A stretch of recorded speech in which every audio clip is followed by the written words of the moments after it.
Nah, ketemu lagi sama gue Aula dan ada teman, bukan teman sih, tapi inspirator gue selanjutnya tahun 2013, Zuma. Thank you Zuma sudah hadir di video. Dan thank you Aula sudah ngundang. Wah, bahagian banget nih seorang PhD yang sekarang lagi menempuh pendidikan di Universitas apa? Korea Selatan. Korea Selatan. Nah, kita akan bahas beasiswa Ya. Korea Selatan, Korea jadi di video kali ini.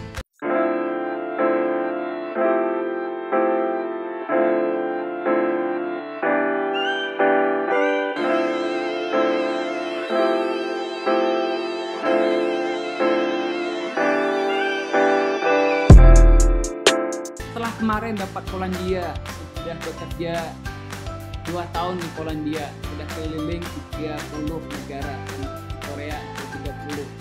Kenapa lari ke Korea? Untuk Korea itu memang udah jadi mimpi dari S1. Oke.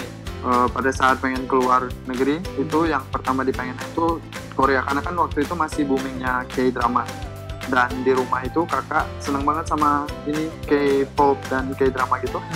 Terus ngelihat apa, kan belum pernah ngeliat salju ya, dan di filmnya itu kayak ada salju gitu, terus kayak oh I should be there someday terus belum kesampaian sampai S2, terus kemudian ada jalannya di S3. So ya, karena masih memang merajut mimpi memang buat ke Korea.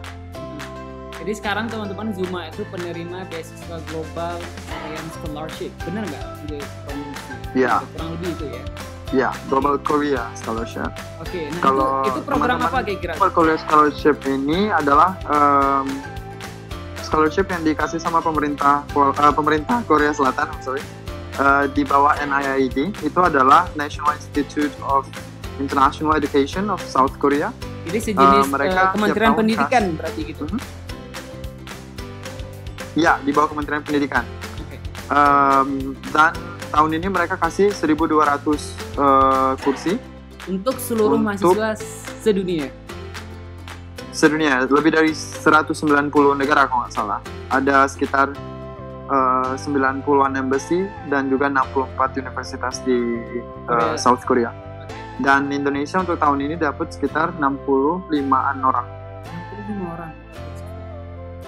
Dan Zuma salah satunya dari Indonesia. Ya. Tepatnya Bangka Belitung. Yes. Dari Bangka Belitung ke Polandia kemudian ke Eropa.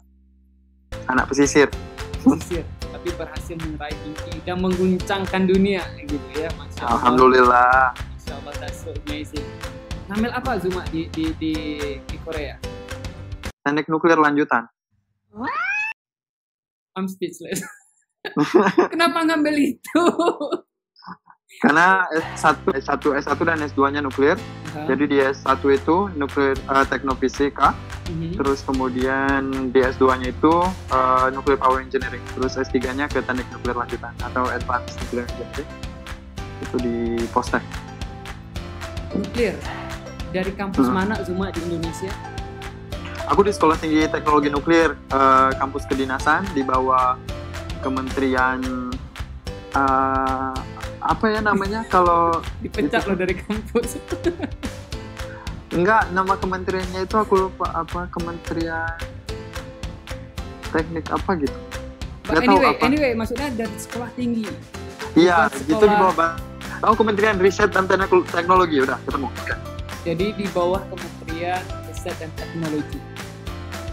Ya. Ketika orang lain belajar tentang bahasa, belajar tentang belajar tentang education, Zuma lari ke nuklir. Apa sebenarnya yang dilihat dari nuklir? Dan kira-kira apa efek yang akan ditimbulkan yang berdampak untuk Indonesia gitu? Sedangkan kita in other areas, kita bukan negara yang fokus terhadap nuklir gitu. Sebenarnya apa yang ingin dicapai oleh seorang Zumaru? Jadi di tahun 2010 akhir itu kan kita masih SMA ya, mau lulus mau cari beasiswa dan lain-lain kayak gitu, dan adalah salah satu beasiswa dari Badan Tenaga Nuklir Nasional namanya Preservasi Nuklir Teknologi Nuklir untuk Sumber Daya. Dan karena pada saat itu masih bangunan dan Bangka Belitung menjadi salah satu daerah yang aman terbilang aman untuk dibangun PLTN. Jadi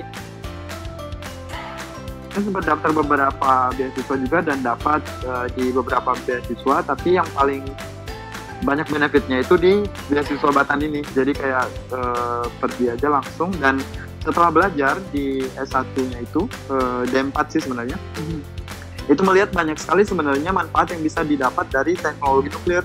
Nggak hanya untuk PLTN, jadi untuk misalnya peperangan kayak gitu, radiasi makanan itu bisa memperpanjang makanan yang bisa dikasih ke teman-teman yang mau, bukan teman-teman, dikasih ke tentara yang berjuang kayak gitu. Jadi dari proses radiasinya itu bisa memperpanjang jangka dari makanannya itu. Kalau ngebahas lebih dekat gitu, Global Korean Scholarship ini seperti apa tahapan-tahapannya? Jadi untuk Global Korea Scholarship itu ada 2 tracks. Ada University track dan Embassy track. Kalau teman-teman daftar dari University track itu lebih singkat. Jadi teman-teman daftarnya ke University langsung, keterima, dan di screening. Kalau lolos dari NIID-nya tadi, langsung medical check up. Yang satu lagi yang Embassy, prosesnya seperti apa sih? Jadi untuk proses embassy-nya itu lebih panjang daripada University. Pertama kita daftar dulu ke embassy, kirim beberapa set dokumen. Nanti embassy-nya itu screening, interview dan lain-lain. Misalnya kuota untuk embassy itu ada 10 orang. Embassy bakal kirim ke Korea itu 15 orang namanya misalnya. Terus dari 15 orang ini mereka didaftarkan ke NIID. Nanti dari NIID itu di ranking.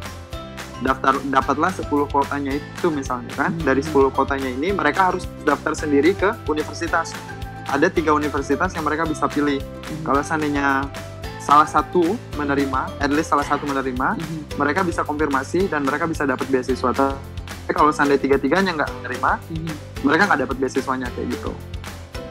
So, kalau dari segi peluang sebenarnya lebih besar peluang untuk mendapatkan dari yang university track ya dibandingkan dengan embassy track. Benar nggak sih kesimpulan itu? Kalau misalnya kita udah fokus ya, misalnya udah ada profesor yang udah dikontak dan udah yakin mau masuk ke universitas itu, I think itu lebih gede peluangnya untuk daftar universitas. Tapi kalau seandainya teman-teman masih ragu, misalnya pilih A dan B, masih belum yakin, I think embassy track will be the best option. Karena kalau di university track itu kita cuma bisa pilih 1 universitas dan nggak boleh daftar lebih. Kalau di embassy itu bisa pilih 3.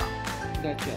So I mean like both option tentu ada kelebihan yang tergantung kita siapa tuh. Definitely. Dan apa yang membuat beasiswa Korea ini lebih menarik dibandingkan dengan beasiswa lain di pandangan seorang Zuma pesisir dan Bangka Belitung? Kalau menurutku karena ada benefitnya banyak banget. Ada kalau nggak salah 10-11 benefit kayak gitu. Oke, salah satunya mereka kasih return flight. Terus kemudian program bahasa selama 1 tahun itu free, dan selama bahasanya itu udah dikasih stipend gitu loh, udah dikasih monthly allowance kayak gitu. Terus kemudian kalau research nanti sudah masuk di degree programnya, itu dikasih juga tiap semester itu ada jatahnya untuk sainsnya berapa, dan untuk non sainsnya berapa. Oke. Terus apa lagi ya? Terus juga kalau seandainya misalnya bisa dapat topik link, itu topik itu adalah level bahasa Korea. Ya, jadi kayak sekitar B2 C1 lah. Iya, kalau di at least. Ya. Itu bisa dapat tambahan uang bulan. Sih benar-benar pertama kompetitif itu udah pasti, dan juga ketika kita membuat prestasi dan mereka akan menghargai ya prestasi yang kita dapatkan itu, which is sangat amazing pula. Tips yang paling harus diperhatikan ketika untuk anak-anak ataupun untuk pemuda Indonesia yang mendaftar beasiswa ini, kira apa itu? Deadline, karena orang beasiswa ini adalah kayak strict sama deadline. Mereka cuma kasih 1 bulan. Jadi kemarin kan aku di Polandia, jadi harus kirim dokumennya ke Korea Selatan dan juga di tengah pandemik kan. Jadi nggak tahu sampainya kapan. Jadi kalau menurutku, kalau teman-teman pengen daftar, siapkan lebih awal. dan kirim lebih awal, jangan sampai nunggu akhir deadline, karena kalau seandainya lewat 1 jam aja mereka udah close. Oke. Kayak gitu. Bahkan kayak orang di sini kayak culture-nya, kemarin juga ada teman yang ujian kita kan udah midterm, dia telat 1 menit. Oke. Kemudian apa yang terjadi dengan beliau? Jadi sangat ini ya, sangat waktu sangat menjadi perhatian besar ya untuk mereka ya. Iya. Terus kemudian list dokumen, karena di guideline-nya itu ada belasan list gitu. Kalau miss ada 1 dokumen, mereka nggak bakal proses lebih lanjut. Sorry? Iya, ketika ada 1 dokumen yang tidak lengkap dan mereka nggak akan proses lebih lanjut gitu. Iya. Ya, even kalau seandainya lupa tanda tangan ya, misalnya di application form itu ada tanda tangannya, udah kirim, lupa tanda tangannya, they will reject it. Wow, that's memang sangat ya wajar sih sebenarnya, mereka udah ngasih berbagai kenikmatan stipend dan juga bahasa dan lain sebagainya. Tentu kita sebagai penyebab yang mendaftar beasiswa juga harus ready gitu, jadi benar-benar make sure bahwa dokumen yang kita kirim sudah lengkap, tidak ada typo dan sebagainya.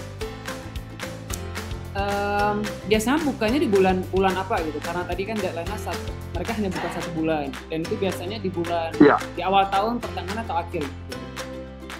Dia ada 2 kan, untuk yang undergraduate dia bulan 9 sama bulan 10, sekitar September Oktober. Oke. Sekarang masih buka untuk undergraduate, tapi untuk yang graduate program itu sekitar bulan Februari Maret, jadi harus lihat-lihat di Februari Maret gitu. Oke, di Februari Maret, jadi hanya 1 bulan. Masih ada lah kesempatan untuk untuk nyiapin beasiswa, nyiapin dokumen semuanya ya untuk tahun depan. Iya. Dan itu programnya berapa lama Zuma untuk program? Kalau sekarang Zuma PhD. Untuk PhD itu mereka kasih 4 tahun, 1 tahun bahasa, 3 tahun PhD. 3 tahun untuk PhD. Untuk yang S2 master itu 1 tahun master dan 1 tahun bahasa. 1 tahun bahasa, 2 tahun PhD, 2 tahun master. Oke, so 1 tahun bahasa, 2 tahun master. So kayaknya ada kesempatan untuk dulu daftar beasiswa S2 right? Nah, but anyway, apapun itu kita doakan mudah-mudahan Zuma dimudahkan program bahasanya, juga program PhD-nya. Dan teman-teman yang punya mimpi untuk ke manapun itu, terutama ke Garoya, jangan lupa subscribe channel ini, juga subscribe channel Zuma di Zona Zuma, karena berbagai informasi menarik hadir di 2 channel utama ini. Dan itu saja untuk video ini kali ini, dan thank you Zuma sudah join, semoga sama-sama inspirasi dari video ini. I see you next time, bye bye. See you next time, bye bye.